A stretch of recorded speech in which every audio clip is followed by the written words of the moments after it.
رمضان أقبل فالقلوب مريضة، والنور أمسى خافتا بكياني. قل لي متى يأتي الصباح بنوره، ومتى ننصاع للإحسان.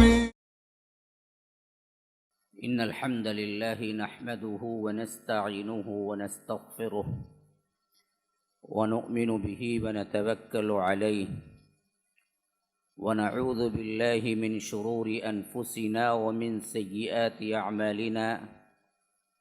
من يهده الله فلا مضل له، ومن يضلل فلا هادي له.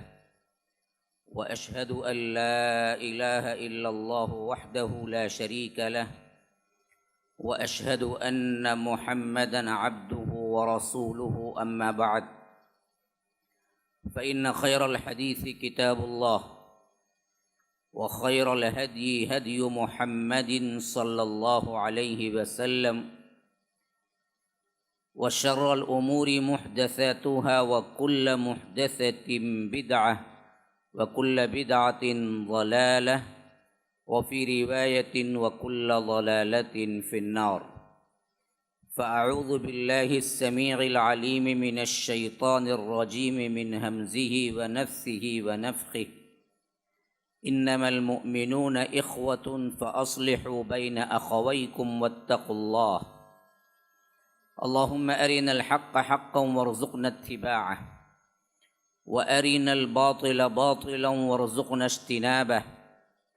اللهم علمنا ما ينفعنا، وانفعنا بما علمتنا، وارزقنا علما.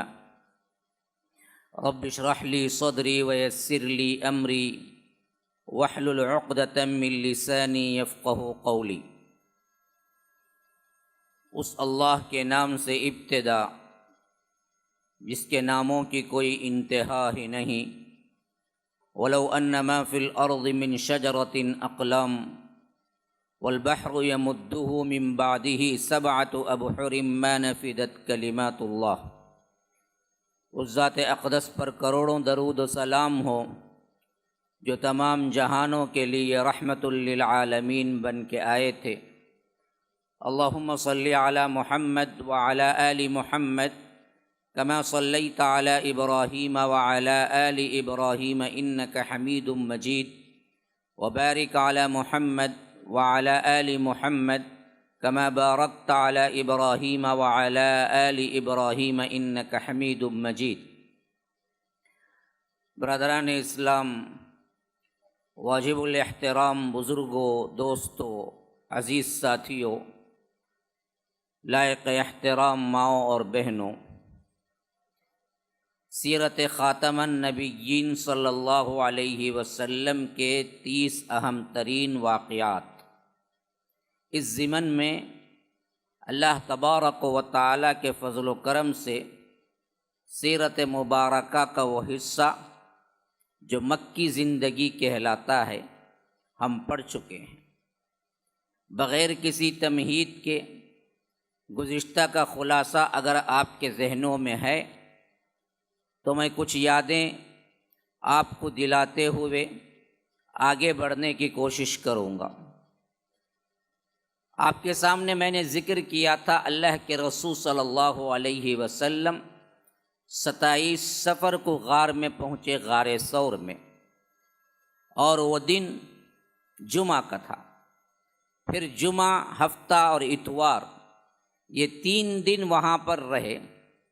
پھر 1 ربیع الاول کو اگر نبوت کے اعتبار سے کہا جائے تو 14 نبوت ہے، ہجری اعتبار سے کہا جائے تو 1 ہجری ہے. اللہ کے رسول صلی اللہ علیہ وسلم غار ثور سے نکلے تو اس وقت حضرت ابوبکر صدیق ردیف بنے. ردیف اسے کہتے ہیں جو سواری کے پیچھے بیٹھتے. اللہ کے رسول صلی اللہ علیہ وسلم سامنے تھے، صدیق اکبر پیچھے تھے، اور راستہ بتانے والا عبداللہ ابن عریقت جو کہ اس وقت ابھی کافر ہی تھے لیکن بڑے اعتماد والے تھے، راستوں کے بھید جانتے تھے، تو انہوں نے راستہ بتایا اور وہاں سے نکلے تو مکے والوں کی طرف سے اعلان ہو گیا کہ جو کوئی بھی اللہ کے رسول صلی اللہ علیہ وسلم کو پائے اور ہمارے پاس لے آئے تو ہم ان کو 100 اونٹ کا انعام دیں گے۔ اور اس حیثیت سے بہت سے انعام کے لالچ میں بھی اور بہت سے دشمنی کے اعتبار سے بھی اللہ کے رسول صلی اللہ علیہ وسلم کو ڈھونڈنے لگے۔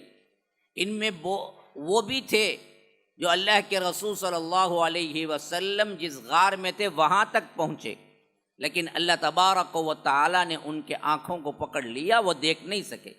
لیکن غار سے نکلنے کے بعد اہم ترین واقعہ جو اللہ کے رسول صلی اللہ علیہ وسلم کا پیچھا کرتے ہوئے یا تعقب کرتے ہوئے خود اللہ کے رسول صلی اللہ علیہ وسلم سے ملاقات کی، وہ سراقہ بن مالک کا ہے، جسے تمام اہل سیر نے لکھا ہے۔ اور اس وقت وہ بھی مسلمان نہیں ہوئے، آگے چل کر مسلمان ہوئے۔ وہ خود اپنی زبانی کہتے ہیں کہ جب مجھے معلوم ہوا کہ اللہ کے رسول صلی اللہ علیہ وسلم پر جو کوئی بھی خبر لائے گا اس پر 100 اونٹ انعام دیے جائیں گے، یہ اعلان سنا تو یہاں تک کہ میں بھی تلاش کے لیے نکلا۔ اور تلاش کا واقعہ یوں ہوا کہ میں اپنی مجلس میں بیٹھا باتیں کر رہا تھا کہ ایک شخص اس نے اطلاع دی جس صاحب کے لیے انعام کا وعدہ کیا گیا ہے، میں نے ابھی دیکھا کہ وہ فلاں راستے پہ گئے ہیں۔ جیسے ہی میں نے سنا مجھے بھی یقین ہو چلا تھا کہ شاید وہی ہوں گے، لیکن میں نے سوچا کہ اگر تائید کر دوں اور یہ ہم دونوں نکل کے جائیں تو پھر انعام تو آدھا آدھا بٹ جائے گا، پہلا کہنے والا اس کو بھی کچھ دینا پڑے گا۔ تو میں نے فوری طور پر ذہن سازی کی، فوری طور پر پلاننگ کی۔ میں نے کہا کہ نہیں جی، جن کو تم نے دیکھا ہے وہ ہو ہی نہیں سکتے، کیونکہ وہ اس راستے پہ آ ہی نہیں سکتے۔ اب وہ بیچارہ خاموش بیٹھ گیا۔ میں بھی کچھ دیر ایسے لگایا کہ لوگ سمجھے کہ میں اس واقعے کو بھول چکا ہوں، مجلس میں بیٹھا رہا۔ لیکن تھوڑی دیر گزری کہ میں سیدھے اندر گیا گھر کے، اور پچھلے دروازے سے اپنی لونڈی سے کہا کہ سواری تیار کرو، تیز ترین گھوڑا، اور مجلس کو چھوڑا، سوار ہوا اور وہی راستہ پکڑا جو اس شخص نے بتایا تھا۔ اور میں اپنی تیزی کے ساتھ اپنا گھوڑا دوڑا رہا تھا، یہاں تک کہ مجھے نظر آ گیا اللہ کے رسول صلی اللہ علیہ وسلم اور صدیق اکبر۔ صدیق اکبر بار بار پلٹ کے مجھے دیکھتے تھے، اور اللہ کے رسول صلی اللہ علیہ وسلم بغیر کسی دیکھے آگے بڑھتے جا رہے تھے، اور قرآن مجید کی تلاوت سے اللہ کے رسول صلی اللہ علیہ وسلم فرما رہے تھے، یہاں تک کہ مجھے یقین ہو چلا کہ میں تو اللہ کے رسول صلی اللہ علیہ وسلم پر نعوذ باللہ قابو پا لوں گا۔ اب میں نے جیسے ہی گھوڑے کو ایڑ لگائی تو کیا دیکھتا ہوں کہ منہ کے بل گرا، اور گھوڑا بھی زبردست، اس کے پاؤں میں زخم آیا اور ٹھوکر لگی۔ میں نے جیسے ہی اپنے گریباں میں پیچھے کمان میں تیر نکالے اور وہ تیر دیکھا کہ میں یہ کام کیونکہ ایک طرح کی فال تھی ان کے پاس، کوئی کام آڑے آ گیا، جیسے ہمیں نا بلی آڑے آ گئی تو نہیں جانا، کالا کپڑا دیکھ لیے، کاڑا کپڑا پالیتین کور بھی اب عموماً کالے چھی، کیا کیا لے کو جائیں گے، کیا کیا پھینکیں گے تمہیں۔ ہاں، تو یہ عقائد جاہلیت کے عقائد ہیں۔ کالا کیا کرتا بھائی؟ کالا رنگ کرتا کیا؟ اگر اسے اتنا پاور رہتا تو پھر انہیں کالا بن کو، کائی کو، سیاہ بن کو، سب کو کیا ایسا تھا؟ ہاں، تو یاد رکھیے یہ بالکل شرکیہ اعمال ہیں، اعتقادات ہیں۔ بلی آڑے آ گئی فلاں، اور بعض لوگ ایسے بھی کہتے کس کی صورت دیکھے گی جی، میں کس کی دیکھے تو بھی کچھ نہیں ہوتا جی، اس کی صورت میں اتنا پاور کا تو انہیں بڑا بادشاہ بن جائے گا، تم کو دکھا لو، یہی مجھے دیں گے نہیں اتنا، تمہیں مر جائیں گے تمہیں، وہاں سے انہیں کیا ہے پاؤں پڑیں گا، بھائی نکو دیکھو بھائی، تمہیں کہتے دیال تو تم ناراضی، صورت دیکھنے سے ہوتا کیا؟ اور بعض لوگ فلاں کی صورت دیکھ کے اٹھا جی میں، تب بھی سوچا کچھ ہوگا بول کے۔ ارے صورتوں سے یہ ہوتا ہے کیا؟ تب اللہ نے تقدیریں کیوں بنائی ہیں؟ ہاں، منحوسیت اگر اسی میں رکھ دیتا تو پھر اللہ نے تقدیر، اور خواتین میں، بچوں میں بہت زیادہ یہ معاملہ ہوتا۔ ہاں، سمجھتے کہ کوئی بھی واقعہ ہوا، فلاں دن اس نے ویسے دیکھا، اس کی نظر ہی ایسی تھی جی، انہیں ایسا بولا، اس واسطے ایسا ہوا۔ یہ جتنے توہم پرستی ہے نا، یہ پورے اصل میں اعتقادات جا کے جمع ہوتے ہیں شرک پہ۔ یہی اعتقاد ان کے بھی تھے۔ اگر وہ کوئی کام آڑے آتا تو ان کے پاس پانسے کے تیر ہوتے تھے، وہ تیر نکالتے۔ کبھی کبھی کیا ہوتا ایک تیر پہ لکھا ہوتا نعم کرو، ہاں یس، اور ایک تیر پہ لکھا ہوتا لا مت کرو. اگر وہ نکالتے اور تیر نعم کی نکلتی تو خوش ہو جاتے، کہتے کہ اس میں ہمارے لیے فائدہ ہے، چلو آگے بڑھو. اور وہ تیر نکالتے اور اس تیر میں لا لکھا ہوتا تو پسند نہیں کرتے، واپس آ جاتے. سفر کے لیے کہیں نکلتے، کہیں معاملہ کچھ ہوتا تو وہ کام نہیں کرتے، واپس آ جاتے. کبھی کبھی ایسا تیر بھی نکل جائے جس میں کچھ نہیں لکھا ہوتا تو وہ پھر تیر اندازی کرتے، پھر ایک مرتبہ کیا ہے قرآن کے اعتبار سے پھر نکالتے دوسرا تیر جس میں کچھ نہیں ہوتا. تو آج ہمارے لحاظ سے کیا ہے، تیر کا معاملہ تو نہیں ہے لیکن شکل موجود ہے، شکل. ہاں کیا کرتا انہیں، بچے کو پورا سنوار کو، پاؤڈر لگا کو، پانس کا ادھر کا ادھر کا کیا ہے، اس کے بعد کہتے کالا ٹیکا کرتے اور نظر لگ جائیں گے. وہ کالا ٹیکے میں اتنا پاور رہتا تو انہیں کئی کاجل بیچتا، آپ رکھ لے کو پورا سر لگا لینا. نہیں، ایک ٹیکے سے ایک ڈاٹ سے اگر نظر نہیں لگتی تو تمہیں پورا چہرہ بچے کا کالا کر ڈالنا، پوری نظر ہی لگیں گی نہیں کس کی بھی. وہ کیا، وہ خالی ایک ڈاٹ رکھتے. ہاں جب اس کالے سے اتنا بڑا فائدہ ہے تو پورا کالا بنا لو بچے کو. کیوں نہیں بناتے؟ کتنے لوگ ہیں جو گاڑیوں کو لگاتے ہیں پھول، ادھ بتی یا کر اس میں کچھ اور چیز، بٹھو. کئی ایسے مسلمان بھی جو مندروں پہ جا کے پوجا پاٹ کر کے شروع کرتے ہیں گاڑی کو، کیوں تو وہ سینٹرل کا ایک ہے ہمارے پاس. وہ کب تھا کہ وہ کون مرا کی کون جائے گی معلوم نہیں. ہمارے بچپن میں تو اتنے گاڑیاں نہیں ہوتی تھی، لیکن اب جاؤ تو کیا ہے، لمبی لمبی ٹریفک جم جاتی ہے. ہاں کہاں بھی نہیں جانا، وہاں جانا کرتے. وہ ایک ہی ویسے ہمارے ہاں درگاہیں بھی مشہور ہیں، وہ وہاں جانا کرتے وہ ٹائم کو، تب بھی ایسا ہوں گا کرتے. بالکل وہی اعتقادات. تو حضرت سراقہ کہتے ہیں کہ میں جو تیر نکال کے دیکھا کہ مجھے آگے بڑھنا ہے نہیں بڑھنا ہے، تو تیر نکلا جو مجھے پسند نہیں تھا، وہ تیر نکلا، لیکن میں تیر کی نہیں مانا، آگے بڑھا. اور قریب ہوا تو اور زبردست ٹھوکر لگی، یہاں تک کہ کچھ پاؤں گھوڑے کے دھس گئے. پھر میں نے تیر نکالا، تب بھی مجھے وہی تیر نکلا جو مجھے ناپسند تھا. لیکن انعام کا لالچ اتنا بڑا تھا کہ 100 اونٹ معمولی نہیں ہوتے ہیں رقم میں. تو میں نے کیا کیا، پھر نہ مانا، پھر آگے بڑھا. پھر آگے بڑھا تو گھٹنے تک میرے گھوڑے کے پاؤں زمین میں دھس گئے. تب میں نے جانا کہ نہیں، یہ کوئی معاملہ دوسرا ہی ہے جو معاملہ یہ لوگ بتا رہے ہیں، اور ایک دن یہ غالب آ کر رہیں گے. تو اب میں نے آواز لگائی، کہا کہ دیکھو میں آپ کو پکڑنے کے لیے یا ایذا دینے کے لیے یا تکلیف کے لیے نہیں آ رہا ہوں، میں امان چاہتا ہوں، امان. آپ مجھے امان دے دیجئے، میں آ کے بات کرتا ہوں. تو اس وقت اللہ کے رسول صلی اللہ علیہ وسلم نے کہا کہ آنے دو. تب وہ آیا قریب اور اس کے بعد پورا واقعہ سنایا کہ اللہ کے رسول مجھے فلاں فلاں لالچ تھی اور مجھے کیا ہے معلوم ہے کہ آپ کے سر پر انعام رکھا گیا ہے، لیکن میں نے دیکھا کہ آپ کو اللہ کی مدد ہے، میں کوشش کے باوجود آپ تک پہنچ نہیں سکا، تو مجھے امید ہے کہ آپ یہاں تک بھی پہنچ جائیں گے، اس علاقے تک بھی آپ فتح کر لیں گے. اگر ایسا ہو گیا تو مجھے امان دے دیجیے. کہاں ابھی پکڑنے کے لیے آ رہے تھے، کہاں یہ بات کہ کہہ رہے ہیں کہ آپ غالب ہو کر رہیں گے اور یہ علاقہ جہاں میں ہوں یہ علاقہ بھی آپ ہی کے زیر نگرانی آئے گا، اور ایسے وقت میں واپس جاؤں گا یا آپ کی فوج آئے گی تو میں امان نامہ بتلاؤں گا، دیکھو اللہ کے رسول پہلے ہی مجھے امان دی، مجھے مت مارنا. ابھی چند منٹ پہلے جان لیے کہ مام. اسی واسطے اللہ کے رسول صلی اللہ علیہ وسلم نے بھی ان کو نہیں ٹالا یا مذاق نہیں کہا، بلکہ کہا کہ ابو بکر تم اپنے ساتھی کو امان لکھ کے دے دو. اللہ کے رسول صلی اللہ علیہ وسلم کو یقین تھا کہ ایک دن غالب ہو کر رہنا ہے یہ دین. صدیق اکبر نے انہیں امان نامہ لکھا کہ تمہارے لیے امان ہے اللہ اور اس کے رسول کی طرف سے، تمہیں کچھ نہیں ہوگا. بعض روایتیں اس بات کی بھی شاہد ہیں کہ ایسے وقت میں ہی اللہ کے رسول صلی اللہ علیہ وسلم کی زبان مبارک سے جملہ نکلا کہ سراقہ اس دن تمہارا کیا حال ہوگا جب تم کسریٰ کے کنگن پہنو گے.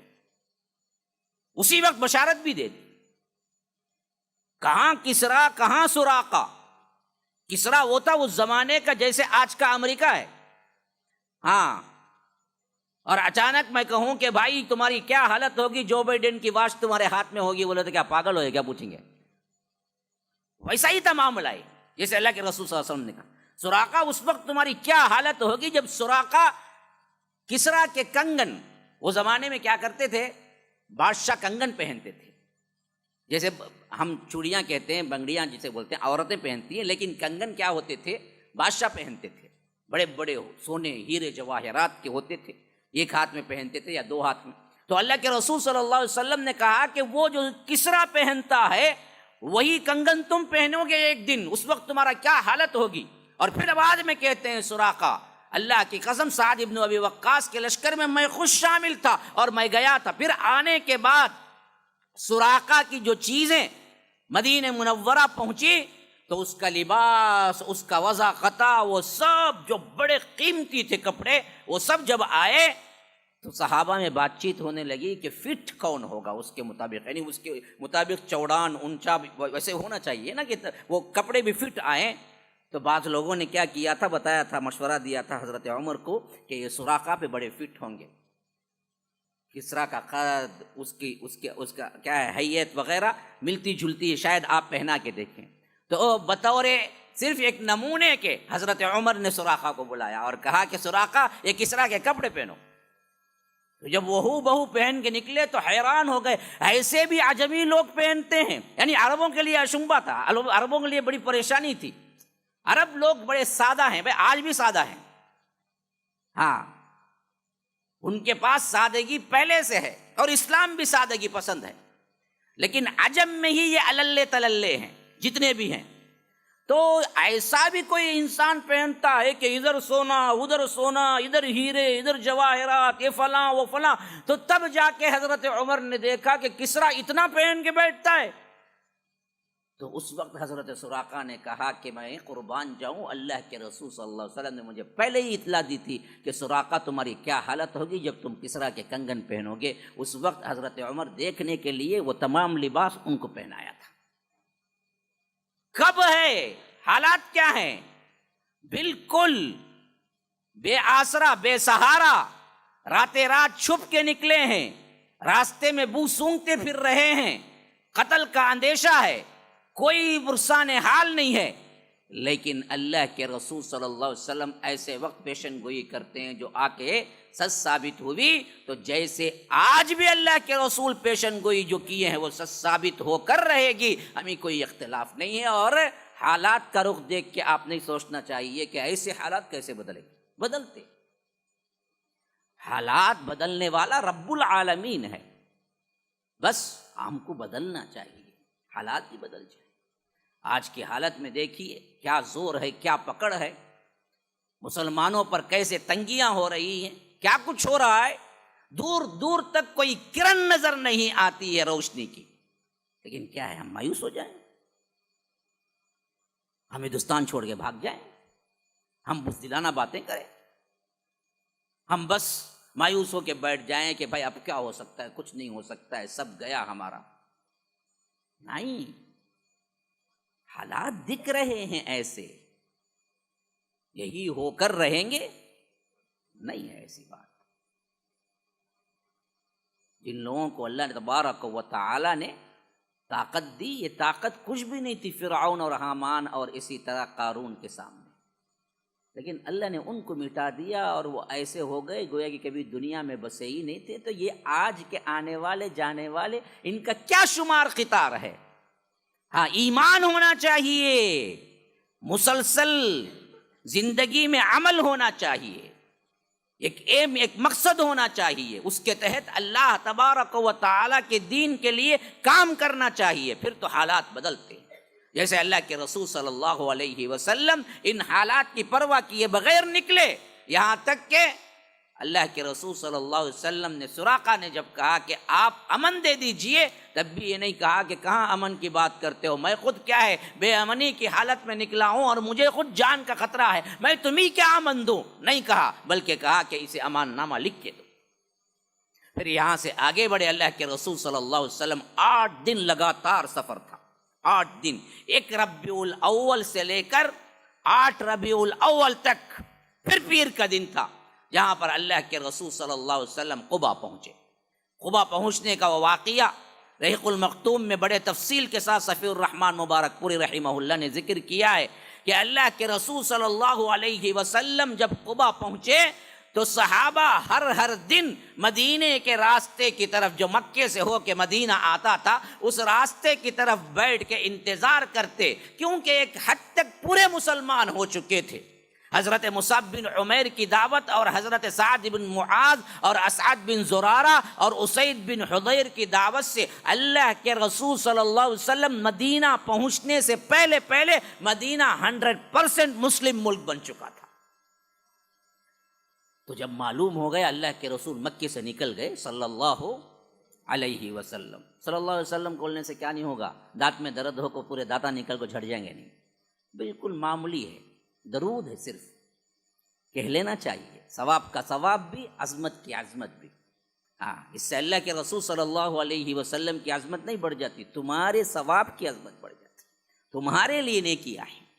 ہاں، تو اللہ کے رسول صلی اللہ علیہ وسلم نکلے، یہاں سے بات پہنچی، چھوٹی چھوٹی بچیاں، بچے، صحابہ سب آ کے وہ راستے پہ بیٹھ جاتے، کب آئیں گے کب آئیں گے کب آئیں گے۔ شام ہو جاتی تو مایوس ہو کے نکلنے لگتے۔ ایسے ہی ایک رات شام کا وقت ہو رہا تھا، سورج غروب ہو رہا تھا اور زمین کا یہ سورج طلوع ہو رہا تھا۔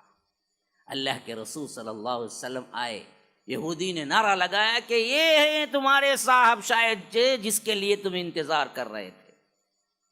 اور جیسے ہی صحابہ دوڑے، دیکھا کہ اللہ کے رسول صلی اللہ علیہ وسلم ابوبکر صدیق نے پہچانت نہیں تھی، فوٹو نہیں، امیج نہیں، کچھ نہیں۔ اللہ کے رسول صلی اللہ علیہ وسلم آگے تھے اور ابوبکر پیچھے تھے، تو لوگوں نے سمجھا ابوبکر ہی ہیں، تو آ کے سلام کرنے لگے۔ بعض روایتیں ہیں کہ یہاں تک کہ اللہ کے رسول صلی اللہ علیہ وسلم اتر گئے، بیٹھ بھی گئے، اور بعد میں کیا ہوا، مجلس قائم بھی ہو گئی، صبح کا وقت تھا، ایک یوں سمجھیے کہ ایک موقع ہی گزر گیا۔ پھر اس کے بعد لوگ آ کے سلام کرنے لگے، تو صدیق اکبر نے دیکھا کہ لوگ غلط فہمی سے مجھے سمجھ رہے ہیں، خود اٹھے اور اپنی چادر نکالی اور اللہ کے رسول پر تان دی اور سہارا کیا اور سایہ کیا، تو تب جا کے لوگوں کو پتہ چلا کہ اللہ کے رسول صلی اللہ علیہ وسلم یہ ہے۔ کیا تواضع ہے، دیکھیے کیا ان کے ساتھ۔ اللہ کے رسول صلی اللہ علیہ وسلم نے نہیں کہا کہ لوگوں کہاں جا رہے ہیں، وہ تو صدیق اکبر پشیمانی میں، ہمارے حالت کیا ہوتی، ہاں آتے چھونے ایسا آتا، چار جنے ادھر ادھر ہٹو بچو بولے تو وہاں سے معلوم آتا کون انہوں کر بول کو، پھر اس کے بعد چہمے گوئیاں آپس میں معلوم کیا جی انہوں کون آؤ معلوم آؤ ان کو نسل سیدھا پہنچتی گتے ان کنے عبد القادر جیلانی گنے گتے انہوں ہونٹ پڑ جاتا نیچے خے کرے جیسا۔ ہاں، یہ ان کے پاؤں کو چھینا سو کیا، بوسا دینا سو کیا، چومنا سو کیا، پیارا ہوتے سو کیا جی، کیا پار کرنا نہیں کی کرنا جی، محبت سے کرو۔ ہاں، عقیدت و احترام یہ کہ تم اسے اللہ سمجھو، تم اسے رسول سمجھو۔ ہاں، یہ بھی ویسے ہی ٹوائلٹ جاتا ہے، اس کا ٹوائلٹ کیا اٹھ جاتا ہے کہ ہوا میں ہونچے وہاں جانا، وہ غلاظتی دیکھنا، وہ دھونا، انہیں بھی تمہیں بھی وہ دھوتی، کیا ہے الگ، سب وہی انسان ہے، انسان کو انسان ہے۔ عظمت کہاں کی ہے؟ عظمت تو صرف اللہ اور اس کے رسول کے لیے اور تقوی اور ایمان کے لیے ہے۔ اللہ کے رسول صلی اللہ علیہ وسلم آئے ہیں پتہ نہیں، یہاں تک کہ اللہ کے رسول صلی اللہ علیہ وسلم پر سائے کے لیے حضرت صدیق اکبر اٹھے تو تب لوگوں کو پتہ چلا اللہ کے رسول صلی اللہ علیہ وسلم آ گئے۔ اللہ کے رسول صلی اللہ علیہ وسلم ملاقات کر رہے تھے قبا میں۔ اللہ کے رسول 4 دن، ایک روایت میں ہے 8 دن، ایک روایت میں ہے 12 دن، ایک روایت میں 14 دن، بہر کیف ایک مدت تک اللہ کے رسول صلی اللہ علیہ وسلم قبا میں رہے۔ لیکن اس میں سب سے اہم ترین کام کیا ہوا؟ کام یہ ہوا کہ اللہ کے رسول صلی اللہ علیہ وسلم نے مسجد بنائی۔ لَمَسْجِدٌ أُسِّسَ عَلَى التَّقْوَى مِنْ أَوَّلِ يَوْمٍ أَحَقُّ أَن تَقُومَ فِيهِ۔ اللہ کے رسول صلی اللہ علیہ وسلم، یہ وہ مسجد ہے جس میں آپ کو کھڑا ہونا چاہیے۔ کیوں؟ أُسِّسَ عَلَى التَّقْوَى، پہلے دن سے اس کی بنیاد جو رکھی گئی وہ تقوی پہ رکھی گئی۔ من اول یوم احق ان تقوم فیہ، تو ایسے تقوی کی بنیاد پر رکھی گئی مساجد میں آپ کو کھڑا ہونا چاہیے۔ اور وہاں کے لوگوں کی اللہ تعریف کرتا ہے، فیہ رجال یحبون ان یتطہروا، وہاں کے لوگ ایسے ہوتے ہیں جو بڑے پاکی پسند ہیں، بڑے طہارت پسند ہیں۔ واللہ یحب المطہرین، اور اللہ تبارک و تعالی طہارت والوں کو، پاک ہونے والوں کو، پاکی پسند کرنے والوں کو پسند کرتا ہے۔ بعض روایتیں ہیں کہ اللہ نے خاص اہل قباء کی تعریف کیوں کی؟ پاکی پسند ہیں، وہ استنجا کے لیے جاتے تو بھی استنجا اور مٹی دونوں استعمال کرتے۔ ہاں، پیشاب کے لیے پانی لینے کو استنجا بولتے ہیں۔ ہاں، انہیں لوگ، ہمارے لوگ کیا بولتے ہیں؟ استنجا جگہ تم بولتے ہیں، کہاں جی استنجا جگہ تھا، پانی لے لو جگہ تھا تو۔ بات سمجھ رہے ہیں نا؟ پیشاب کو پانی لینے سے استنجا، پتھر لیے پاکی کے واسطے تو وہ استجمار، وہ طریقے کا نام ہے استنجا۔ انہوں کیا سمجھے؟ پیشاب گئے تو استنجا سمجھ گئے، انہوں کیا بولتے ہیں؟ پیشاب جا کو آنے، استنجا کو تو بولتے ہو۔ وہ جا کو آنے کا نام استنجا نہیں، وہ اس سے پاکی جو حاصل کرتے، پانی سے لیے تو استنجا ہے، ڈھیلے سے لیے تو استجمار ہے۔ لیکن یہ اہل قباء کا معاملہ کیا تھا؟ پانی سے پاکی بھی لیتے تھے، ساتھ ساتھ مٹی سے بھی پاکی لیتے تھے، گویا کہ صابن استعمال کرتے تھے آج کے زمانے میں اگر کہیں۔ ہاں، استنجا کے لیے پانی بھی اور ساتھ میں صابن بھی استعمال کرتے تھے۔ اللہ نے ان کی پاکی بیان کی۔ ہمیں جب وہ اندر بڑھ کو سیڑھی بھی، ٹنڈی بیڑی بولتے تو چھوٹے چھوٹے بیڑا، میں خود دیکھا ہوں بھائی، کیا کروں، بولنا پڑتا، کیا مول صاحب ایسا سب بولتے ہیں، دیکھا تو بولنا پڑتا نا۔ کئی دروازوں پہ میں دیکھا ہوں، جب چھوٹے آدھا سگریٹ پی کو رکھو، پھر اور ایک بار آؤں گا نا تب پینے کے بعد رکھو جاتا انہیں۔ کیا غلاظت ہے، کیا اس کی ذہنیت ہے، وہ انسان ہے، حیوان ہے، مجھے سمجھ نہیں آتا مجھے۔ ہاں، میں نے دیکھا ہے ایسے ٹوائلٹ، پبلک ٹوائلٹ، مساجد کے ٹوائلٹ میں آدھا پی کے رکھے، وہاں ایک چھوٹا کاڑی کا ڈبا اور اس میں کیا ہے، ایک چھوٹی کاڑی بھی رکھو جاتا، پھر میں آؤں گا نا دوسرے دن وہاں بیٹھ کو وہ آدھا ختم کروں گا بلکہ۔ لا حول ولا، کہ ذہنیت، کتنا پاک مذہب، کیسا اللہ تبارک و تعالی نے عطا کیا ان لوگوں کو۔ اللہ نے کہا کہ اللہ پسند کرتا ہے ان لوگوں کو، یہ طہارت پسند ہیں۔ اور یہ وہ لوگ تھے وہ زمانے میں جب صابن کا کوئی تصور نہیں تھا، وہ زمانے میں وہ لوگ صابن یعنی مٹی صابن کے طور پر استعمال ہوتی تھی، تو مٹی اور پانی دونوں استعمال کرتے تھے۔ اس واسطے اللہ نے ان کی مدح کی، ان کی تعریف کی۔ تو اس طرح وہاں پر اللہ کے رسول صلی اللہ علیہ وسلم نے مسجد قباء، اور اسی واسطے فرمایا کہ قباء کی مسجد جو ہے نا وہ پہلی ہے یا مسجد نبوی؟ مؤرخین مفسرین کے نزدیک ایک لمبی بحث ہے، اور معلوم ہوتا ہے لمسجد اسس علی التقوی من اول یوم کے حساب سے سب سے پہلی مسجد مسجد نبوی سے بھی قباء ہے۔ پھر اللہ کے رسول صلی اللہ علیہ وسلم وہاں سے مدینہ پہنچے تو مسجد نبوی بنی، اور اس کے تعظیم میں فرمایا کہ اگر وضو کر کے بالنیہ نکلے اور وہاں 2 رکعت نماز پڑھے تو ایک عمرے کا ثواب ہے۔ عمرہ جاتے ہیں نا لوگ، ایک عمرہ کر کے پوچھتے ہیں اور ایک عمرہ کہاں سے کرنا، مسجد عائشہ سے کرنا کیا، جا وہ کرے جا کیا، ارے اور ایک عمرے کا ثواب ہونا، مدینہ جا کے باوضو ہو کے مسجد قباء پہنچو، وہاں 2 رکعت پڑھ لو، اور ایک عمرے کا ثواب ہوتا ہے، کیونکہ ایک سفر میں ایک عمرہ اصل ہے۔ ایک سفر میں کیا کرتا انہیں جا کو عمرہ کر لگا تھا مسجد عائشہ سے، آدھا موٹے مارتا، پھر ذرا بالا نکالتا، پھر بھاگتا، پھر جاتا، پھر آتا۔ یہ سنت نبوی کا طریقہ نہیں ہے۔ اللہ کے رسول صلی اللہ علیہ وسلم نے ایک سفر میں ایک ہی عمرہ کی ہے، یہی صحیح بات بھی ہے۔ عمرے کا مطلب ہے آباد کرنا۔ آپ لمبا سفر کر کے ہندوستان سے پہنچے اور یہاں پر آئے مکے میں، اور احرام پہنے ہوئے اتر گئے، میقات سے پہلے آپ نے پہن لیا فلائٹ میں اور آگے پہنچ گئے، تو اب دراصل اللہ کے گھر کو آباد کر لیا عمرے سے۔ اب پھر کب آباد کریں گے؟ جب پھر آپ واپس جا کے پھر آئیں گے، واپس گھر چلے جائیں گے، پھر آباد کرنا سوچیں گے، تو پھر اور ایک سفر میں اور ایک عمرہ ہے۔ ہمارے معاملات میں ہم نے کہا ہندوستان کے لوگوں کو سمجھ نہیں آتی، جاتے ہیں وہاں جا کے کیا ہے، ایک ہی سفر میں عمرے پہ عمرے، کیسے جی ہوں گے عمرے پہ عمرے؟ یا تو تم قصر کرو گے یا تو تم کیا ہے بال منڈواؤ گے۔ قصر کرو گے بھی تو 2 ہی کر سکتے ہیں، اگر بال منڈواؤ گے تو 2 کر سکتے ہیں، اور بالکل منڈوا دیے تو اس میں 1 ہی کر سکتے ہیں، بال ہی نہیں آئیں گے۔ انہیں کیا کرتا، نہیں ہے سو بالا پوچھ، پھر بلیڈ ڈال دو، کیونکہ ایک بار تو بال منڈوانا ہے عمرے میں۔ جب تم پہلے مرتبہ منڈوا لیے تو ایک ہی سفر میں پھر دوسرا عمرہ کیسے ہوگا؟ بال اتنی آئیں گے نا، تمہیں جاتے 15 دن کو اور رکتے وہاں 7 دن 8 دن میں کیسے عمرے 2 ہو سکتے ہیں جبکہ بال ہی نہیں ہے تم کو؟ پہلا عمرہ کر لیا، بال ابھی کاٹے، ایک بال بھی نہیں ہے، پھر کیسے تم آ کر بال منڈواؤ گے؟ حجام کو بولتے پھر بھی پھرا ڈال کو مشین۔ تو ایک سفر میں 1 عمرہ ہے اصل میں، بقیہ عمرے کرنا ہے تو ثواب ہے، طواف ہے۔ طواف کسی اور مسجد کا نہیں ہو سکتا، مسجد کا بھی نہیں ہو سکتا، درگاہوں پہ کرتے ہیں لوگ، مسجد کا بھی نہیں، کعبۃ اللہ کا ہے تو طواف سے ثواب کماؤ، دوسری باتیں جو ہیں اس سے ثواب کماؤ۔ قباء کی مسجد جاؤ، باوضو ہو کے 2 رکعت نفل نماز پڑھو، وہاں پر بھی 1 عمرے کا ثواب ہے۔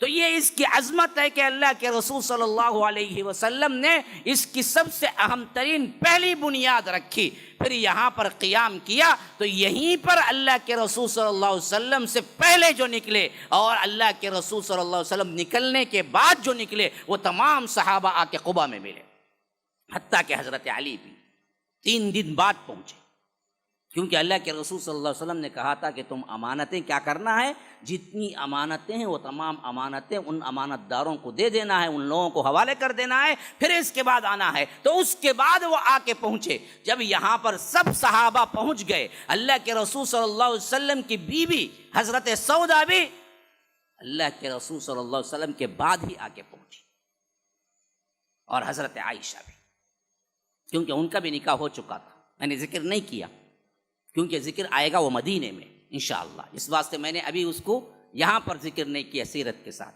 تو غرض کہ اللہ کے رسول صلی اللہ علیہ وسلم قباء پہنچنے کے بعد، وہاں پر مسجد کی بنیاد رکھنے کے بعد، پھر اللہ کے رسول صلی اللہ علیہ وسلم وہاں سے نکلے مدینہ منورہ کے لیے۔ حضرت انس بن مالک کہتے ہیں کہ اللہ کی قسم، جس دن اللہ کے رسول صلی اللہ علیہ وسلم مدینے میں داخل ہوئے اس سے میں روشن ترین دن کوئی نہیں دیکھا، اور جس دن اللہ کے رسول صلی اللہ علیہ وسلم وفات پائے اس دن سے سیاہ ترین دن کوئی نہیں دیکھا۔ اللہ کے رسول صلی اللہ علیہ وسلم مدینہ منورہ میں داخل ہو رہے ہیں، صحابہ اشتیاق سے بالکل ساتھ ساتھ چل رہے ہیں، یہاں تک کہ اللہ کے رسول صلی اللہ علیہ وسلم مدینے میں داخل ہو گئے تو چھوٹی چھوٹی بچیاں تھیں، چھوٹے چھوٹے بچے تھے، وہ اللہ کے رسول صلی اللہ علیہ وسلم کی تعریف اور مدح میں گنگنا رہے ہیں، نظمیں پڑھ رہے ہیں۔ اشرق البدر علینا من ثنیات وداعی، یہ بدر ہے، یہ بدر کا چاند نکلا ہے ہم پر۔ یاد رکھیے، بدر کسے کہتے ہیں پتہ ہے؟ 14ویں کا جو چاند ہوتا ہے نا اسے بدر کہتے ہیں۔ ہاں، 1 دن کا جو چاند ہوتا ہے نا، 1 دن کا جو چاند، اسے ہلال کہتے ہیں۔ ہلال کا مطلب ہوتا ہے پہلے دن کا چاند۔ بدر ہوتا ہے 14ویں رات کا چاند۔ خالی پورے چاند کو عربی میں قمر کہتے ہیں۔ قمر کا مطلب خالی چاند ہے۔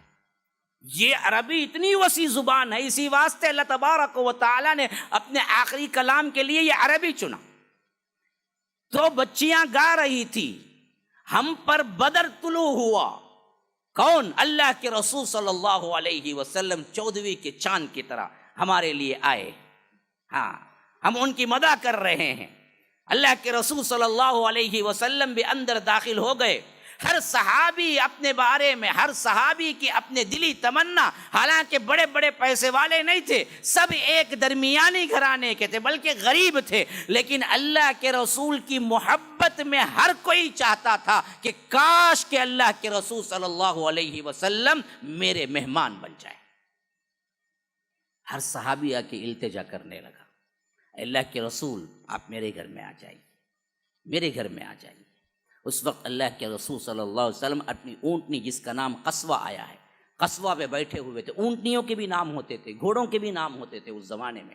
اللہ کے رسول صلی اللہ علیہ وسلم کی جس اونٹنی پر اللہ کے رسول صلی اللہ علیہ وسلم نے مدینے داخل ہوئے اس کا نام قصوہ تھا. اور وہ قصوہ اونٹنی پہ سر جھکائے, کچھ تکبر نہیں اور کچھ اپنے لیاز سے کیا ہے غرور نہیں. اللہ کے رسول سر جھکائے اس اونٹنی کے ساتھ جا رہے تھے تو صحابہ کہہ رہے تھے اللہ کے رسول میرا گھر میرا گھر میرا گھر. تو اللہ کے رسول صلی اللہ علیہ وسلم نے فرمایا کہ چھوڑ دو اس کو, چھوڑ دو, فإنہا مامورہ, اللہ نے اس کو مامور کیا, اس کو پتہ ہے کہاں جا کے رکنا ہے, جہاں وہ رکے گی وہیں پاس میں ٹھہروں گا.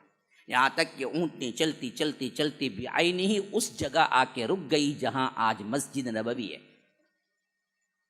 بالکل ایک چٹیل میدان تھا اس وقت, اور 2 یتیم بچوں کی جگہ تھی, سہل اور سہیل نامی. اس جگہ پہ آ کے بیٹھ گئی. جیسے ہی بیٹھی 2 صحابی اس طرف سے اور اس طرف سے, ایک طرف سے نکلنے والے صحابی آ کے التجا کرنے لگے, اللہ کے رسول اس میدان سے سب سے زیادہ نزدیک میرا گھر ہے, آپ آ جائیے.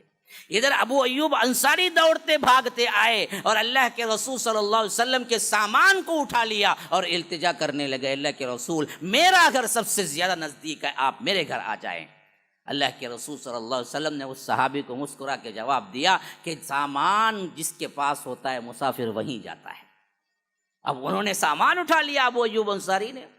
اللہ تبارک و تعالیٰ نے ان کو انعام یہ بخشنا تھا کہ وہ میزبان رسول بنے اور مہمان اللہ کے رسول صلی اللہ علیہ وسلم ان کے گھر رہیں. طے ہو چکا تھا قیامت تک کے لیے کہ یہ منصب اور یہ اللہ کے رسول صلی اللہ علیہ وسلم کی یہ نعمت ابو ایوب انصاری کے لیے ہے. تو ابو ایوب انصاری کے مکان میں اللہ کے رسول صلی اللہ علیہ وسلم جا کے رک گئے. اور ایک طرح کا اللہ کے رسول کا ننھیال بھی تھا, بنو نجار کا خاندان ابو ایوب انصاری کا. کیونکہ میں نے پہلے بتایا تھا حضرت ہاشم جب سفر کر کے گئے انہوں نے کیا کیا تھا, مدینے میں شادی کی تھی اور سلمہ بنت عمر سے, یہ اللہ کے رسول صلی اللہ علیہ وسلم کی پردادی ہوتی ہیں. تو اس حیثیت سے وہی خاندان میں سے تھے حضرت ابو ایوب انصاری بھی, کہ یہ ان کا ننھیالی خاندان تھا. تو اس اعتبار سے اللہ کے رسول صلی اللہ علیہ وسلم نے یہاں رہنا پسند کیا اور ابو ایوب انصاری اپنے گھر لے گئے اور کہا کہ اللہ کے رسول صلی اللہ علیہ وسلم میرا 2 منزلہ مکان ہے, آپ چاہیں کس میں بھی رہنا چاہیں تو ہم آپ کے لیے تیار ہیں, لیکن اگر آپ اوپر رہ لیں تو یہ میرے لیے بہتر ہے. اللہ کے رسول صلی اللہ علیہ وسلم نے کہا کہ ابو ایوب میرے سے ملاقات کے لیے لوگ آتے رہیں گے جاتے رہیں گے, میں نیچے کی منزل میں رہتا ہوں, بار بار اتر کے آنا پھر چڑھنا اس سے مجھے ہو سکتا ہے تکلیف, اس واسطے کیا ہے تم مجھے نیچے کی منزل میں رکھو. ابو ایوب انصاری نے کہا کہ اللہ کے رسول اس بات کو تو مانتا ہوں لیکن میرا دل گوارا نہیں کرتا کہ میں اوپر کیسے چلوں جب کہ آپ نیچے ہوں. عظمت تو یہ عظمتیں ہیں, محبتیں تو یہ محبتیں ہیں. اللہ کے رسول صلی اللہ علیہ وسلم نے اصرار کیا لیکن تبھی بھی نہیں مانے. کہا کہ آپ اوپری منزل میں رہیں, میرا دل گوارا نہیں کرتا کہ میں اوپر آپ کے چلوں. اللہ کے رسول صلی اللہ علیہ وسلم نے ان کی سب سے زیادہ پرزور طور پر اوپر آنے کی دعوت کو قبول کی, لیکن بعد میں 1-2 دن گزرے نہیں تھے کہ معلوم ہوا کہ واقعتاً اللہ کے رسول کو تکلیف ہو رہی ہے. کوئی بھی شخص آتا ہے تو پھر اللہ کے رسول صلی اللہ علیہ وسلم کو نیچے آنا پڑتا ہے. تو ابو ایوب انصاری نے مان لیا کہ اللہ کے رسول آپ نیچے رہے, میں اوپر رہوں گا. لیکن جب اوپر پہنچے تو کہتے ہیں کہ ایک رات آنکھ کھل گئی اور میرے دماغ میں یہ سمایا یہ بات بیٹھی کہ نیچے اللہ کے رسول سو رہے ہیں. ابو ایوب تیری اتنی مجال کہ تو اوپر ہے. بس یہ احساس جاگا کہ میں اپنے آپ کو سکیڑتے یہ کونے میں بیٹھ کے پوری رات گزاری, کہیں کچھ بے ادبی نہ ہو جائے. صبح اترا تو آنکھیں بالکل لال تھی, نیند نہ ہونے کی وجہ سے چہرے پر آثار نظر آ رہے تھے.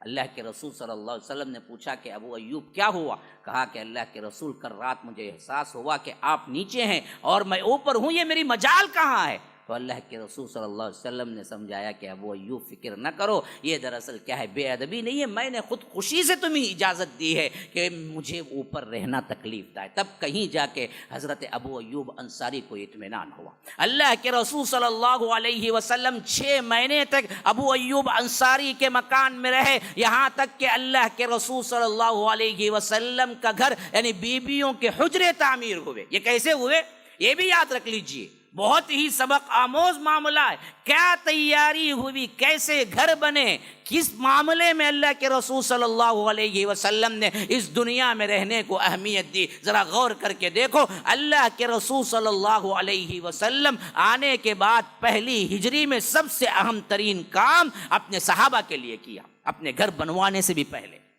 حضرت انس بن مالک کہتے ہیں کہ ہمارے ہی مکان میں سب کو جمع کیا گیا، مہاجر بھی آئے، انصار بھی آئے۔ اللہ کے رسول صلی اللہ علیہ وسلم نے پوچھا کہ دیکھو تمہارے پاس ہمارے مہاجرین بالکل بے یار و مددگار آئے ہیں، ان کی سپورٹ کے لیے تم کو اور ان کو بھائی بھائی بناتا ہوں، کیا تم راضی ہو؟ انصار تو بڑے بہترین سخی لوگ تھے، انہوں نے کہا کہ اللہ کے رسول آپ جو کہیں ہم کرنے کو تیار ہیں، حتیٰ کہ ہم اپنے بزنس میں شریک کرنا ہے تو بھی ہم شریک کر لیتے ہیں۔ اللہ کے رسول صلی اللہ علیہ وسلم نے کہا کہ نہیں، ہم تمہارے لیے صرف ایک دوستی کا ایک معاہدہ بھائی چارگی کرتے ہیں کہ ایک انصار کو بلایا، ایک مہاجر کو بلایا، ان دونوں کے درمیان کہا کہ تم آج سے بھائی بھائی ہو۔ یہ بھائی بھائی سگے بھائیوں سے بھی آگے بڑھ گئے۔ اس طرح اللہ کے رسول صلی اللہ علیہ وسلم تمام مہاجرین کو انصار کے گھروں میں بانٹ دیا، کیونکہ 500 لوگ، ایک گھر ہے جہاں پر 5 افراد رہتے تھے، اچانک 15-20 افراد آ جائیں تو سنبھالیں گے کیسے؟ اللہ کے رسول صلی اللہ علیہ وسلم مدینے میں اس کی تدبیر یہی کی کہ اللہ کے رسول صلی اللہ علیہ وسلم نے مہاجرین کو انصار میں بانٹ دیا اور ہر کوئی ایک دوسرے کا بھائی بن گیا۔ اس میں سب سے اہم ترین مثال عبد الرحمن بن عوف ہیں۔ سعد بن الربیع انصاری تھے، عبد الرحمن بن عوف مہاجر تھے، اور آئے تھے کچھ نہیں تھا، سب کچھ چھوڑ کے آئے تھے مکے میں، اور ادھر پرسان حال کوئی نہیں تھا۔ حضرت انس بن مالک کے مکان میں اللہ کے رسول صلی اللہ علیہ وسلم نے عبد الرحمن کے کوئی ہاتھ کو پکڑا اور سعد بن الربیع کے ہاتھ کو پکڑا، دونوں کو ہاتھ میں ہاتھ دیا، کہا کہ آج سے تم بھائی بھائی ہو۔ تو سعد بن الربیع واقعہ میں ہمیشہ کہا کرتا ہوں ہمارے لیے بہت ہی نصیحتوں والا ہے۔ سعد بن الربیع نے عبد الرحمن کو ہاتھ پکڑا، سیدھے اپنے گھر لے گئے، اپنا اثاثہ کل اٹھا کے سامنے رکھا، کہا کہ یہ میرے گھر کی چیزیں ہیں، آج سے تم بھائی ہو۔ اللہ کے رسول نے بنایا، آدھا آدھا تمہارا ہے، تمہارا آدھا ہے، میرا آدھا ہے۔ میری 2 بیویاں ہیں، ابھی وہاں پر حجاب نہیں نازل ہوا تھا، پردے کا حکم، کہا کہ دیکھ لو جس کو تم پسند کرتے ہو میں طلاق دیتا ہوں، عدت کے بعد شادی کر لینا۔ یہ بھائی چارگی کہیں دیکھا ہے آپ؟ کہا کہ 2 باغ ہیں، ایک باغ تمہارا ہے، ایک باغ میرا ہے۔ یہ سب سن کے عبد الرحمن بن عوف نے کہا کہ اللہ آپ کے مال میں، آپ کی اولاد میں برکت دے، مجھے کچھ نہیں چاہیے، مجھے صرف اتنا بتائیے کہ بازار کا راستہ کہاں ہے۔ ابو ایوب انصاری نے کہا کہ بازار فلاں جگہ ہے۔ پھر حضرت عبد الرحمن بن عوف کہتے ہیں کہ صبح سویرے میں جاتا، لکڑیاں خود کاٹتا، چھلتا، پھر لے آ کے بازار میں بیچتا، تو اس سے کچھ پیسے درہم مل جاتے جس سے میں اپنا گزارا کرتا، یہاں تک کہ اللہ تبارک و تعالی نے مجھے مال بہت دے دیا۔ مالدار ترین صحابہ میں سے ایک ہے عبد الرحمن بن عوف۔ ادھر یہ کام ہوا۔ دوسرا کام، اللہ کے رسول صلی اللہ علیہ وسلم کے لیے اونٹنی قصبہ جہاں بیٹھی تھی، اللہ کے رسول صلی اللہ علیہ وسلم نے یہ جگہ پسند فرمائی، کہا کہ میں اس میں مسجد بننا چاہتا ہوں۔ صحابہ نے کہا اللہ کے رسول بالکل حاضر ہے۔ پوچھا زمین کس کی ہے؟ کہا کہ 2 یتیم لڑکوں کی ہے، سہل اور سہیل کی، اور ان کے چچا اور ان کے بڑے لوگ یہیں پر ہیں، اور وہ خود سے آ کے دینا چاہتے ہیں۔ اللہ کے رسول صلی اللہ علیہ وسلم نے ان کو بلایا، کہا کہ اس زمین کو میں قیمتاً لوں گا، تحفتاً نہیں۔ کہا کہ اللہ کے رسول ہم خود تحفہ دینا چاہتے ہیں۔ کہا کہ نہیں میں اس کے قیمتاً لوں گا. قیمت جو مقرر ہوئی صدیق اکبر سے کہا کہ تم ان کو قیمت دے کے وہ زمین خریدنا. پھر کہا کہ آؤ خود اپنے دستے بازو پر بھروسہ رکھو, آؤ ہم خود مل کر تعمیر کرتے ہیں. کوئی مزدور باہر سے نہیں لایا گیا, مزدور خود اللہ کے رسول صلی اللہ علیہ وسلم تھے, معمار خود اللہ کے رسول صلی اللہ علیہ وسلم تھے. ہر کوئی جڑ کے, ہر کوئی مٹی بنا رہا تھا, کوئی اینٹیں ڈھو کے لا رہا تھا, کوئی اس میں کیا ہے کام کر رہا تھا, کوئی کیا ہے کھجور کے درخت کے پتے لے آ رہا تھا چھت کے لیے, کوئی تنے لے آ رہا تھا. اللہ کے رسول صلی اللہ علیہ وسلم بھی اپنے دامن میں مٹی بھر بھر کے لا رہے تھے. صحابہ کہتے تھے اللہ کے رسول آپ نہیں ہمارے لیے کام ہے, آپ حکم کیجئے. کہا کہ جیسے ثواب کی تمہیں ضرورت ہے مجھے بھی ضرورت ہے.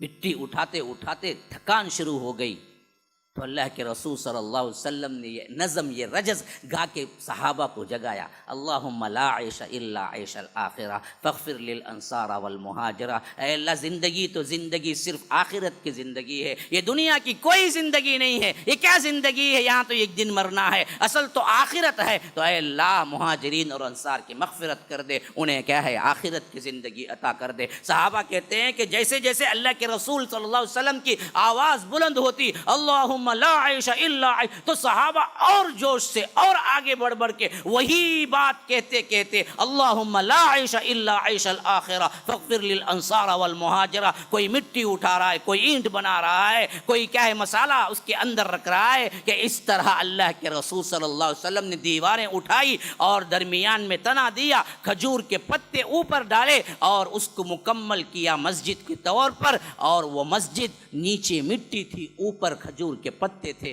کوئی مضبوط ترین عمارت نہیں تھی, لیکن ایمان اور تقوی سے بھری ہوئی عمارت تھی, جس کے امام جناب محمد الرسول اللہ صلی اللہ علیہ وسلم تھے, اور جس کے مقتدی ابو بکر عمر عثمان علی سعید ابن زید اس جیسے عشرۃ المبشرہ کے اندر آنے والے صحابہ تھے.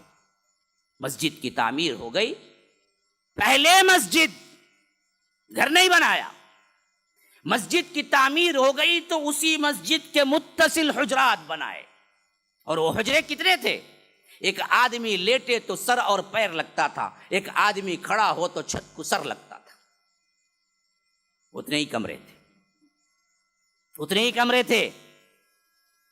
کوئی شان کے نہیں تھے, وسیع بھی نہیں تھے, صرف چوڑان اتنا تھا جتنا کیا ہے ایک آدمی لیٹے تو دیوار کو سر لگتا تھا, ایک آدمی کھڑے تو چھت کو سر لگتا تھا, بس.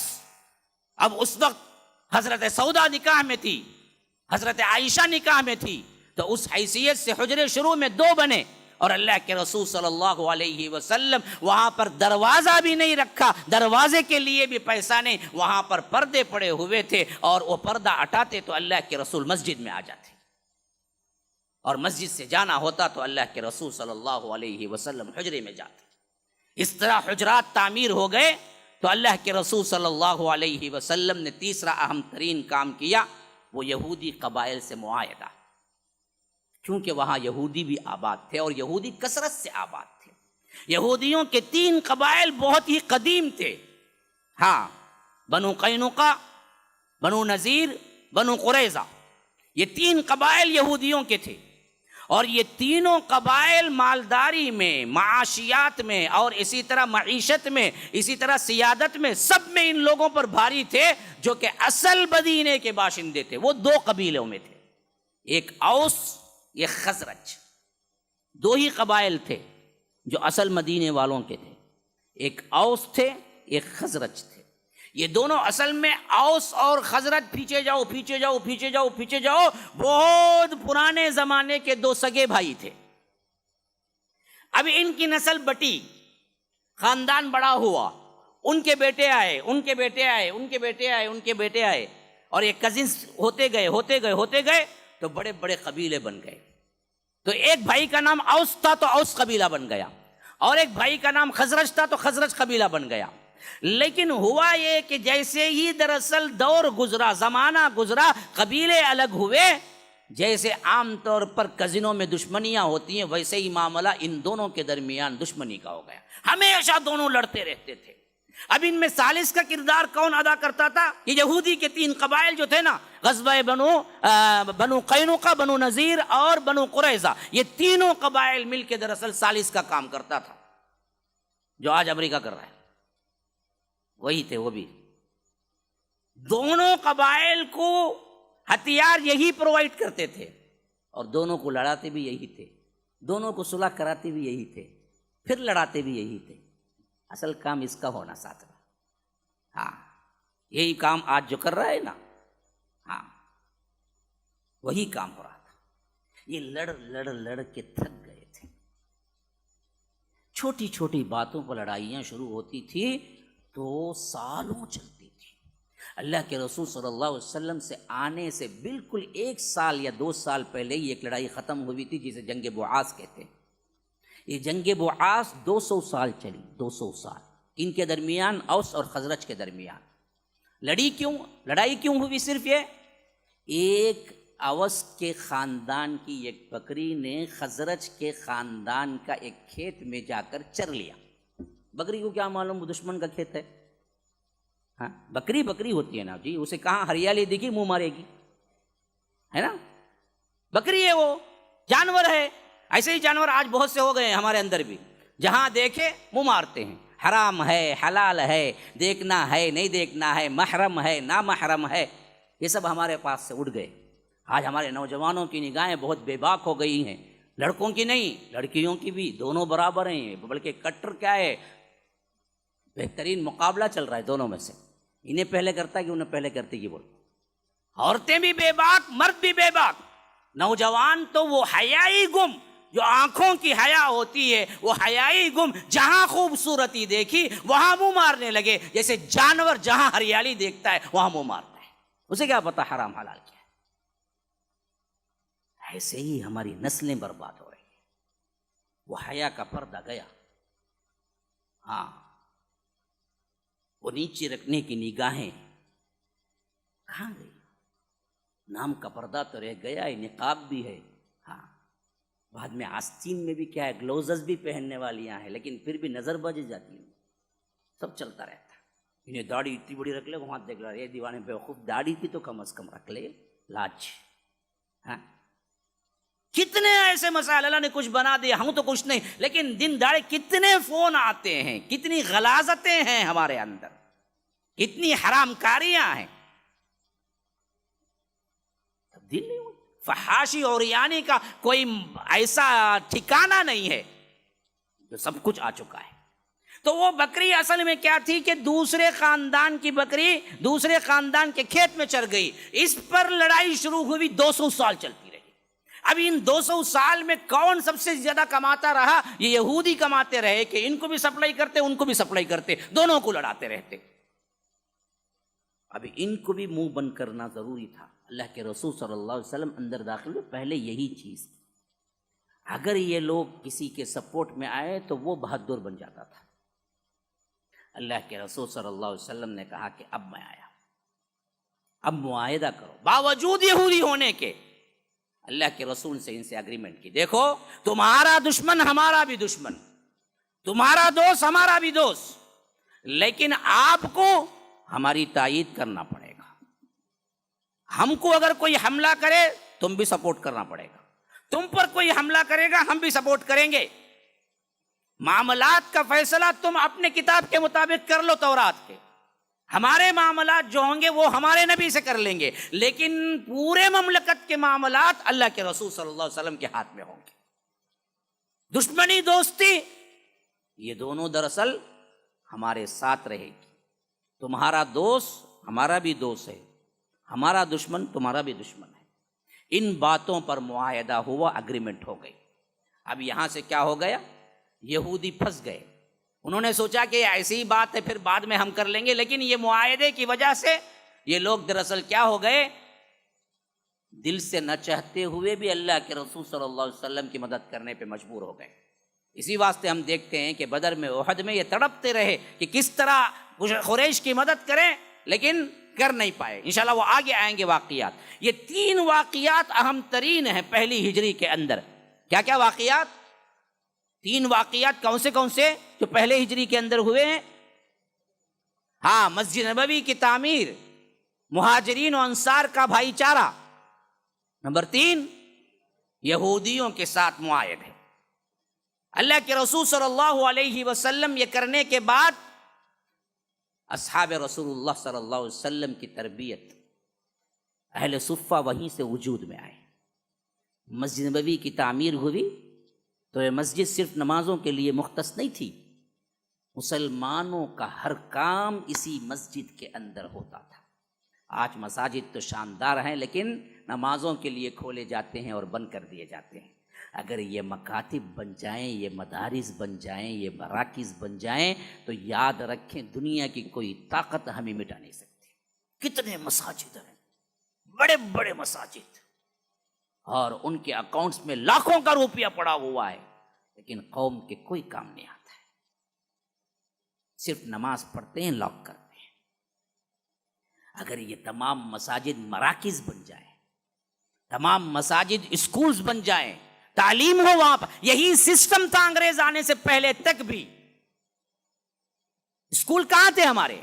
یہی مساجد تھے، یہی مکتب تھے، یہیں جا کے بچہ پڑھتا تھا۔ فارسی پڑھنا ہو، عربی پڑھنا ہو، میکس پڑھنا ہو، زوالوجی پڑھنا ہو، یہی پڑھتا تھا، یہی مساجد تھے۔ کالجز اور اسکول تو ان لوگوں نے آ کے ایجاد کیا تھا، انگریزوں آنے کے بعد تو ہوا تھا یہ سب کچھ۔ اس سے پہلے ہماری تعلیم و تربیت کہاں ہوتی تھی؟ مساجد کے اندر ہوتی تھی۔ استاد کون ہوتا تھا؟ وہی مسجد کا امام جسے آج 2 ٹکے کا امام بنا کے چھوڑ دیے۔ یہ سلسلہ تھا تو کوئی ہمیں مٹا نہ سکا۔ آج مساجد ہم نے کیا کر دیا؟ نمازوں کے لحاظ سے رکھ دیا اور بقیہ تمام کام اس سے ہٹا دیے، تو مسجدیں صرف خالی پڑی ہوئی ہیں، لاکھوں کا اثاثہ ہے، لیکن قوم کی خدمت میں کوئی کام نہیں ہو رہا ہے۔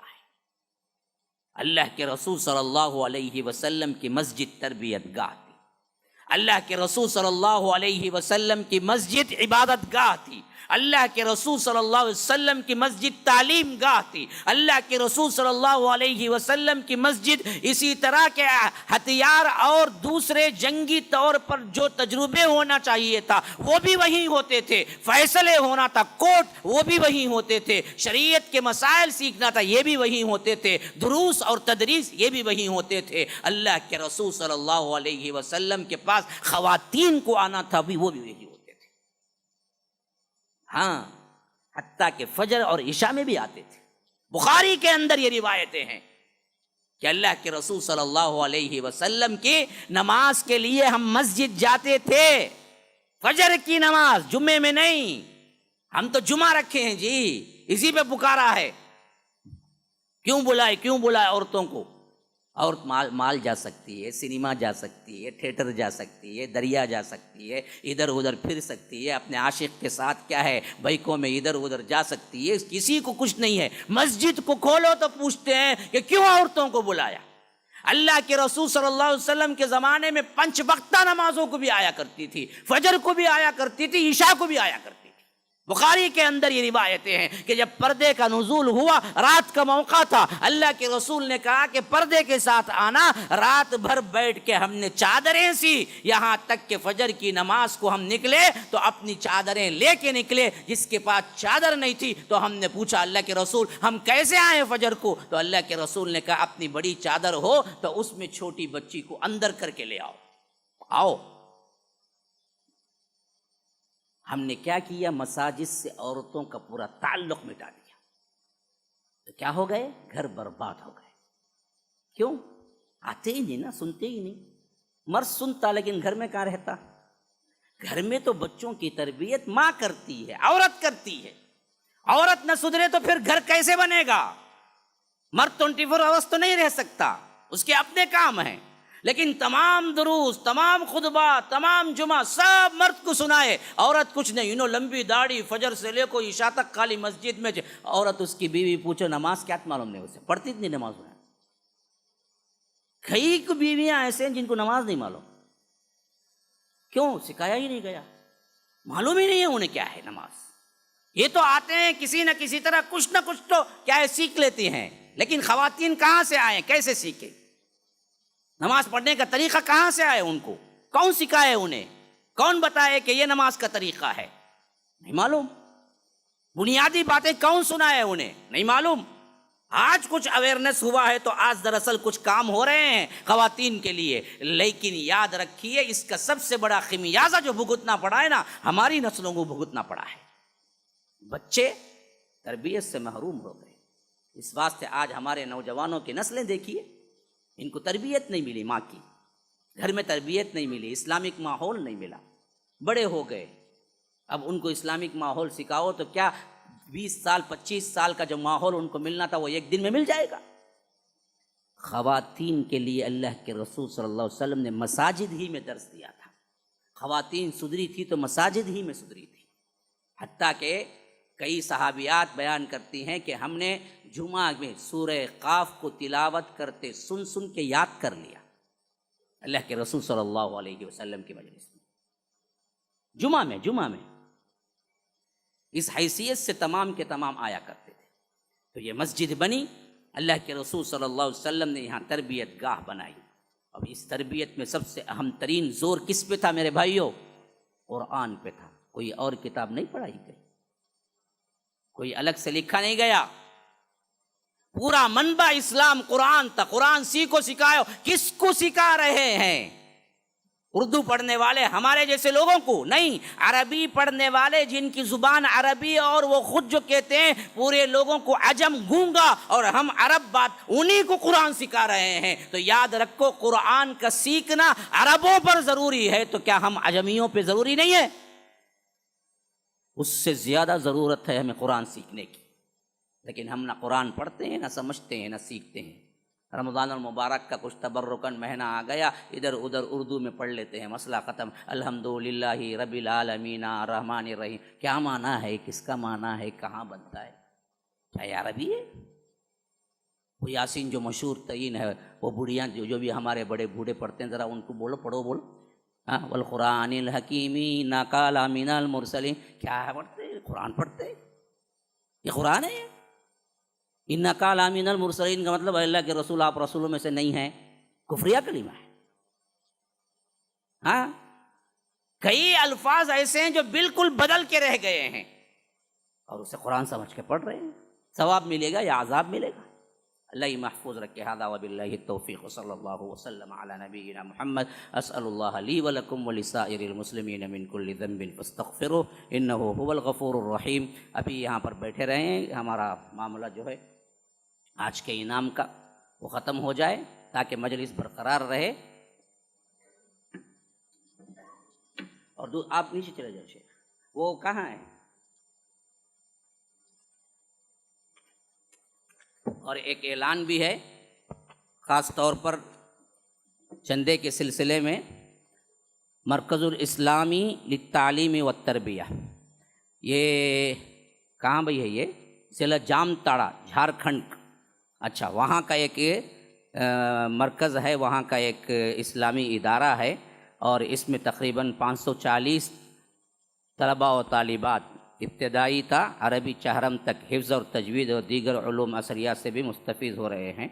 اور کہتے ہیں کہ اس میں 180 ایسے ہیں جو کہ اقامتی طور پر غریب اور یتیم نادار طلباء وہاں پڑھتے ہیں. بقیہ آپ کو ضرورت نہیں ہے کہ بس آپ کو یہ اعلان ہے کہ جو کچھ بھی آپ کے پیکٹ اور پاؤچ اور والٹ میں ہے اس میں سے جو دے سکتے ہیں، جتنا دے سکتے ہیں دے کے جائیں. ایک بات یاد رکھیے، یہ جو مواقع ملتے ہیں نا، یاد رکھو یہ نعمت ہے. کیونکہ صحیح جگہ خرچ کرنا اور اس سے صحیح فائدہ اٹھانا، یہ اگر انسان کو مل جائے نا، اس کا تھوڑا سا انفاق بھی کفایت کر جاتا ہے. غلط جگہ پہنچ جانا، چادریں چڑھانا، لے کو 1000 روپے کی، پھر وہ بوندی والے گنیش جانا، وہ چادر اسے آ جانا، انہیں سمجھ لے کوئی خرچہ کرتوں، جا کو وہاں دیکھے تو خرچہ نہیں، الٹا عذاب ہوتا. تو اللہ اس سے بچا کر صحیح جگہوں پر، تعلیم گاہوں پر، مراکز پر، مدارس پر.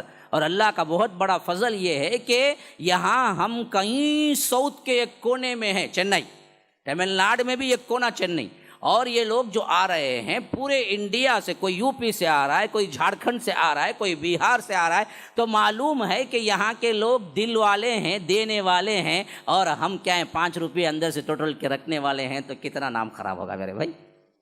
وہ لوگ سمجھتے ہیں یہاں کے لوگ دل والے ہیں، یہاں دیتے ہیں، اسی واسطے آتے ہیں، اور آپ کیا ہے جو ہے عطا کرتے ہیں۔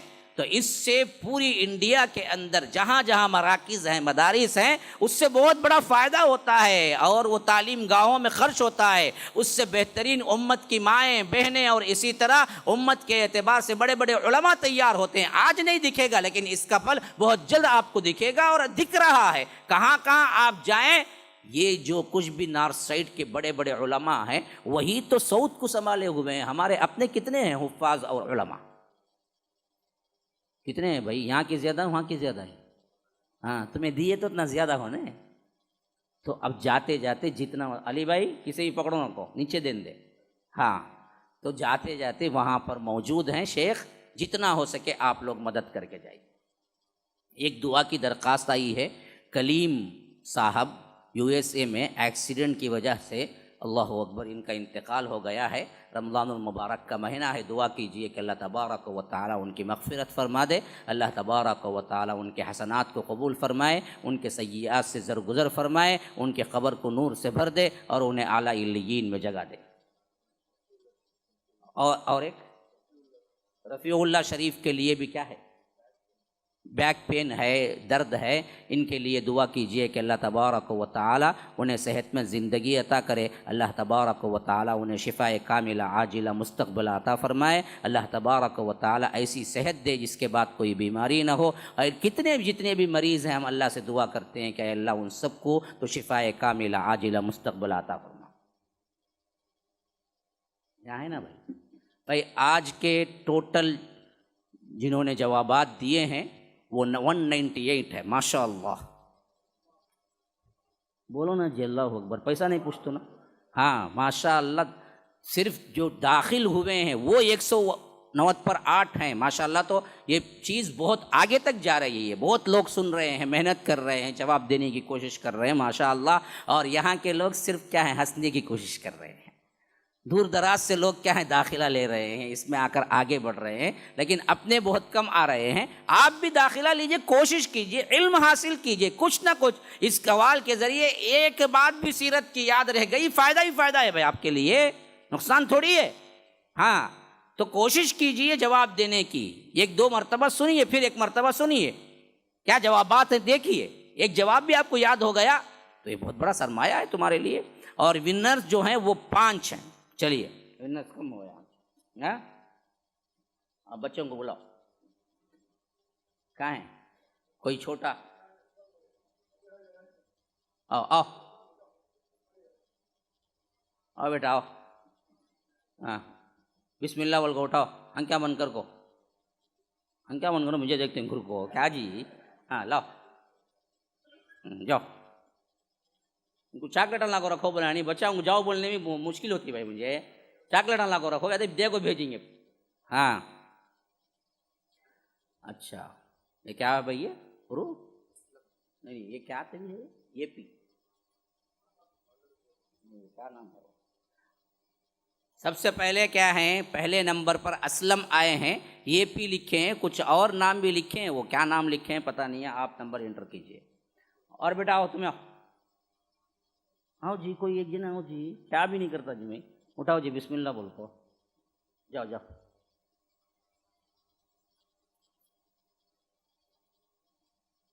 تنویر شیخ، یہ کیا ہے، احمد نگر، کیا احمد نگر، تنویر شیخ احمد نگر ہے، یہ 2 پہ بھائی۔ اور تم آؤ جی، اٹھاؤ، ہم کیا نہیں بن کرے نا تمہیں۔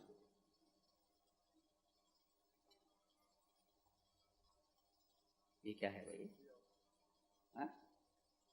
ہاں سفیان شاہ قصبہ،